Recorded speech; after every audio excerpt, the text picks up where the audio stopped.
Telugu YouTube ఛానల్లో మీ వ్యాపార ప్రకటనల కోసం 9154949554 కి కాల్ చేయండి.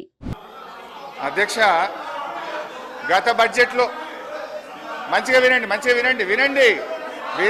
నేను చెప్పింది విన్నాక తల దించుకోవడం తప్ప తలెత్తే పరిస్థితి ఉండదు మీకు. అధ్యక్ష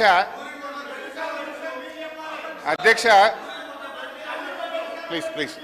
అధ్యక్ష, 2023-24లో ఎక్సైజ్ ద్వారా ఈ రాష్ట్రానికి ప్రతిపాదించిన బడ్జెట్ ఆదాయం 19,884 కోట్లు.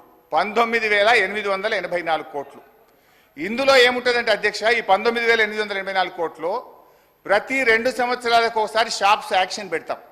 ఈ ఇయర్ ఉండదు షాప్ యాక్షన్స్, పోయినసారి అయింది, మళ్ళీ నెక్స్ట్ ఇయర్ వస్తుంది. అయితే ఆ షాప్ యాక్షన్స్ పెట్టినప్పుడు 2,000 కోట్లు అదనంగా వస్తుంది.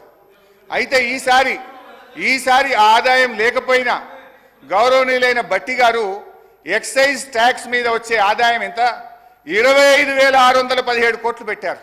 అంటే ఎక్సైజ్ సుంకం ద్వారా పోయిన సంవత్సరం కంటే 5,773 కోట్లు అదనంగా వస్తుందని చెప్పి ఈ బడ్జెట్లో ప్రవేశపెట్టారు.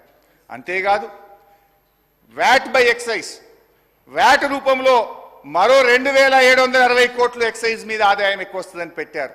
అంటే పోయిన సంవత్సరం కంటే కూడా ఈ బడ్జెట్లో 5,773 ప్లస్ వ్యాట్ మీద 2,000 అంటే 7,773 కోట్ల రూపాయలు గత సంవత్సరం కంటే ఎక్సైజ్ మీద ఆదాయం ఎక్కువ వస్తుందని బడ్జెట్లో పెట్టారు.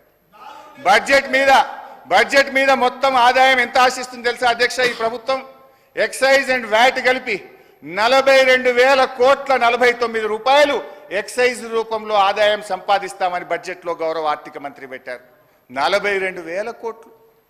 అధ్యక్ష, అంటే గతంలో ఇదే భట్టి గారు ఇదే అసెంబ్లీలో మాట్లాడారు.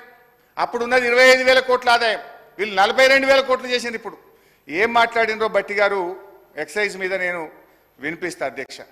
అంటే ప్రతిపక్షంలో ఒక మాట, అధికారంలోకి రాగానే మర్చిపోతారు. గ్రామీణ ప్రాంతాల్లో మద్యం సమస్య అత్యంత భయానకంగా మారింది. బెల్ట్ షాపులు పెట్టి జనాన్ని విపరీతంగా పీడిస్తున్నారు. దీని గురించి ఆలోచన చేయండి అధ్యక్ష.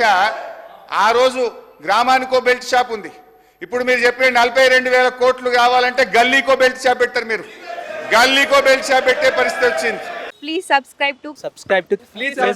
Please subscribe to KTV Telugu. KTV Telugu KTV Telugu channel.